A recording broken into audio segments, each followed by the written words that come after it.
خلفائے راشدین، عام طور پر تو ہم کہتے ہیں حضرت ابو بکر، حضرت عمر، حضرت عثمان، حضرت علی. میں نے اپنی ذاتی رائے، حقیر سی رائے عرض کی ہے، اس میں حضرت حسن کا دور بھی شامل ہونا چاہیے 6 مہینے کا. تب وہ 30 برس پورے ہوتے ہیں جو حدیث میں آیا ہے کہ خلافت جو ہے وہ 30 برس رہے گی، اس کے بعد ملوکیت شروع ہو جائے گی. تو ملوکیت کا پہلا قدم یہ تھا کہ حضرت معاویہ نے طاقت سے بزور خلافت حاصل کی. اس لیے ان کو خلیفہ راشد ہم نہیں کہتے. البتہ یہ ضرور ہے کہ ان کا دور بہت پرسکون دور تھا. البتہ جب 10 برس گزر گئے حضرت معاویہ کے دور حکومت کو، اب میں یہاں لفظ خلافت کی بجائے دور حکومت استعمال کر رہا ہوں جو کہ خلافت راشدہ سے ذرا اس کا فرق واضح ہو جائے. تو اس وقت ایک اور صحابی، جلیل القدر صحابی مغیرہ ابن شعبہ رضی اللہ تعالی عنہ، وہ حضرت معاویہ کے پاس آئے اور انہوں نے یہ کہا کہ دیکھیے، اگر آپ نے اپنے بعد اپنا جانشین نامزد نہ کیا تو ہو سکتا ہے پھر فسادات پیدا ہو جائے، پھر مختلف لوگ خلافت کا دعویٰ لے کر کھڑے ہو جائیں، پھر خانہ جنگی ہو جائے. 5 برس کی خانہ جنگی میں 1 لاکھ سے زیادہ مسلمان شہید ہو چکے ہیں، قتل ہو چکے ہیں، ہلاک ہو چکے ہیں. اب دوبارہ وہی دور نہ آ جائے، لہذا آپ اپنا جانشین نامزد کر دیجئے. امیر معاویہ ریلیکٹنٹ تھے، لیکن انہوں نے دلائل دیے، دلائل مضبوط تھے. انہوں نے کہا کہ اب کبار صحابہ دنیا سے رخصت ہو چکے، وہ جماعت کہ جن کی تربیت اور تزکیہ، جن کی تعلیم حضور نے خود کی تھی اور ان کو اندر سے پاک کر دیا تھا، ان کی نیتیں بالکل پاک ہو چکی تھی، کوئی نفسانیت ان میں نہیں رہی تھی، وہ جماعت تو اکثر و بیشتر اب ختم ہو چکی، فوت پا چکے، وفات ہو چکی. لہذا اب جو ہے اکثر و بیشتر نو مسلم ہیں جو بعد کے فتوحات کے ذریعے سے اسلام لائے ہیں. لہذا ان کے اندر نہ وہ پختگی ہے، نہ ان کے اندر وہ تقویٰ ہے، نہ تدین ہے، نہ اصول پرستی ہے. اسلام کی پوری تعلیمات جو ہیں وہ ان کے وجود کے اندر، ان کے شعور کے اندر گہری اتری ہوئی نہیں ہے. لہذا اب صورتحال وہ نہیں رہ سکے گی جو حضرت ابو بکر یا حضرت عمر یا حضرت عثمان یا حضرت علی کے زمانے میں تھی. لہذا آپ نامزد کیجئے. یہ بھی بتا دوں کہ مغیرہ ابن شعبہ کون تھے رضی اللہ تعالیٰ عنہ. نمبر 1 یہ کہ یہ اصحاب شجرہ میں شامل ہیں، جن 1400 یا 1800 افراد نے حضور سے بیعت کی تھی صلح حدیبیہ سے متصلاً قبل، اس درخت کے نیچے بیٹھ کر جس کے بارے میں سورہ فتح میں فرمایا گیا کہ لقد رضی اللہ عن المؤمنین اذ یبایعونک تحت الشجرہ. اللہ ان تمام اہل ایمان سے راضی ہو گیا جو ہے نبی صلی اللہ علیہ وسلم آپ کے دست مبارک پر بیعت کر رہے تھے اس درخت کے نیچے، ان میں سے موجود، ان میں یہ مغیرہ ابن شعبہ ہے. پھر مغیرہ ابن شعبہ وہ ہیں کہ حضرت علی اور امیر معاویہ ان کے درمیان جو خانہ جنگی ہوئی اس میں ہمیشہ حضرت علی کے ساتھ رہے، حضرت علی کے ہی وہ سپورٹر تھے، ان کے ساتھ تھے. اس پہلو سے اچھی طرح سمجھ لیجئے کہ یہ نہیں ہے کہ وہ در حقیقت کو پہلے سے وہ امیر معاویہ کے ساتھی تھے، نہیں.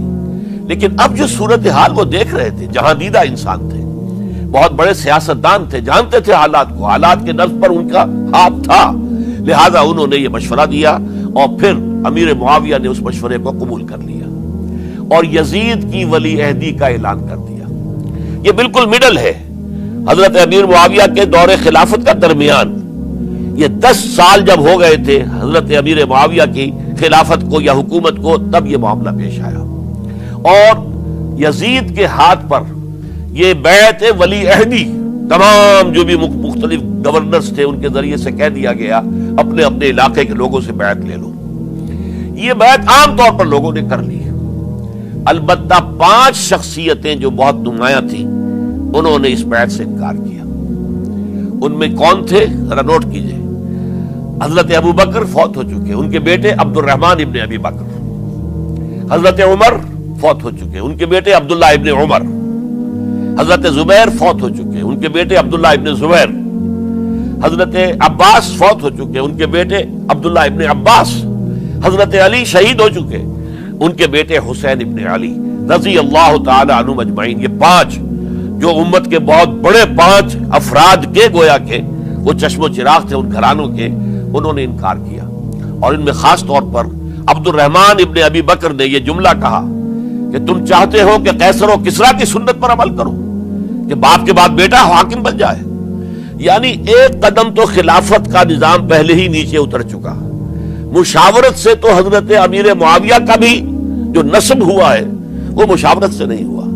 ایک درجے میں وہ جو اللہ تعالیٰ کے رسول نے عمارت بنائی تھی شاندار، اس خلافت کا جو سیاسی نظام تھا، اس میں ایک تو کڑی آ چکی زوال کی کہ ایک شخص نے طاقت کے ذریعے سے خلافت حاصل کر لی.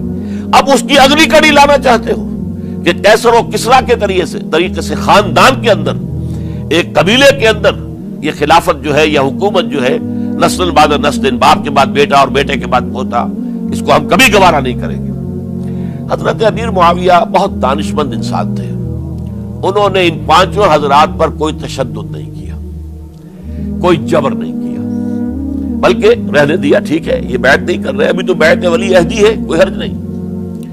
لہذا کوئی جھگڑا، کوئی اس وجہ سے کوئی فساد، اس بنا پر کوئی جنگ نہیں ہوئی. 10 سال گزر گئے، یعنی 10 سال تک یزید ولی عہد رہا ہے. 10 سال تک.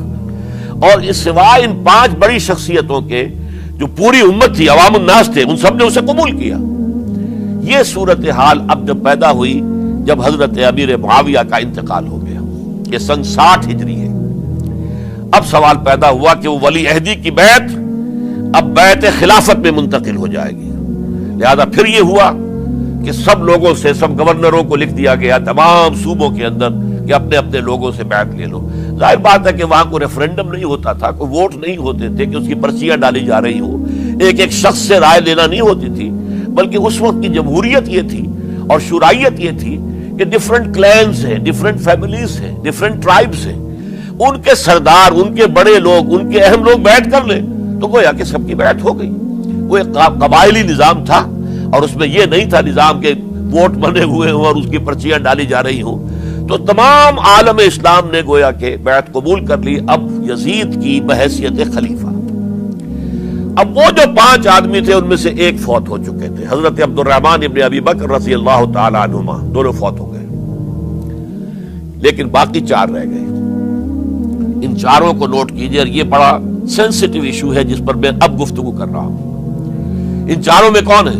عبداللہ ابن عباس، عمر میں سب سے بڑے وہ ہیں، اور ان کی شان یہ ہے کہ انہیں حبر الامہ کہا گیا ہے، امت کے سب سے بڑے عالم، اور قرآن مجید کے وہ سب سے پہلے مفسر ہیں. اصل جو جتنی بھی تفسیری روایات ہمیں ملتی ہیں حضرت عبداللہ ابن عباس کے شاگردوں سے، تابعین سے، لہذا ان کا بہت اونچا مقام ہے. حضرت عبداللہ ابن عمر، ان کا مقام بھی آپ کو معلوم ہے، حدیثوں کی کتنی بڑی تعداد ہے جو عبداللہ ابن عمر سے مروی ہے، اور اس کو سلسلۃ الذہب کی پہلی کڑی کہا جاتا ہے. روایت حدیث میں جو سنہری زنجیر ہے اس کا آغاز حضرت عبداللہ ابن عمر ہے. ایک طرف یہ دونوں ہو گئے، ان دونوں کی رائے کیا ہوئی؟ اگرچہ کام غلط ہوا ہے، یہ اس طریقے سے قیصر و کسریٰ کی روایت پر عمل کرنا غلط ہے، لیکن یہ اتنی بڑی غلطی نہیں ہے کہ اس کی وجہ سے باہمی جنگ و جدال ہو، خوریزی ہو، ایک دوسرے کی گردنیں کاٹی جائیں اور فتنہ و فساد پیدا کر دیا جائے. لہذا انہوں نے یزید کی بیعت کر لی. 2 حضرات رہ گئے، یہ نسبتاً نوجوان ہیں. ان دونوں کی پیدائش ہجرت کے بعد ہوئی ہے. ہجرت کے بعد پہلا بچہ جو مہاجرین میں پیدا ہوا ہے وہ عبداللہ ابن زبیر ہے. بلکہ کچھ عرصے تک مہاجرین میں جب کوئی پیدائش نہیں ہوئی تو وہ مکے مدینے کے منافقین نے کہنا شروع کر دیا تھا کہ یہ یہاں کے کمزور ہو گئے، نامرد ہو گئے، ان کی اولاد اب چلے گی نہیں. تو عبداللہ ابن زبیر جب پیدا ہوئے، اور آپ کو معلوم ہونا چاہیے وہ حضرت ابوبکر صدیق کے نواسے ہیں، حضرت عائشہ صدیقہ کی ہمشیرہ حضرت اسماء کے بیٹے ہیں عبداللہ ابن زبیر. اور زبیر بہت شجاع، بہت ہی بہادر انسان تھے. تو عبداللہ ابن زبیر کے اندر بھی وہی کیفیات تھی. انہوں نے کہا نہیں، اس غلطی کو ہم برداشت نہیں کریں گے. خورزی ہوتی ہے تو ہو، لیکن ہم اسلامی نظام کو نیچے اترتا ہوا نہیں دیکھ سکتے. جیسے کبھی حضرت ابو بکر نے فرمایا تھا ایبدل الدین وانا حی، کیا دین میں ترمیم اور تنسیخ کر دی جائے گی؟ دین کو بدل دیا جائے گا، دین میں تحریف کر دی جائے گی جبکہ میں ابھی زندہ ہوں؟ میں جیتے جی یہ نہیں ہونے دوں گا. حضرت عبداللہ ابن زبیر کی یہ رائے ہوئی، وی ہیو ٹو چیلنج، ہم مقابلہ کریں گے، ہم اسے پیسیولی قبول نہیں کریں گے. انہوں نے بیعت سے انکار کیا اور مدینہ چھوڑ کر مکے جا کر حرم کے اندر پناہ گزین ہو گئے. یہی معاملہ حضرت حسین ابن علی رضی اللہ تعالی عنہما کا تھا. وہ بھی نہایت شجاع، نہایت جری، نہایت بہادر. انہوں نے بھی کہا کہ یہ غلط قیصر و کسریٰ کی روایت جو شروع ہو رہی ہے اسے ہم نے رجسٹ کرنا ہے اور اسے ہم آگے نہیں چلنے.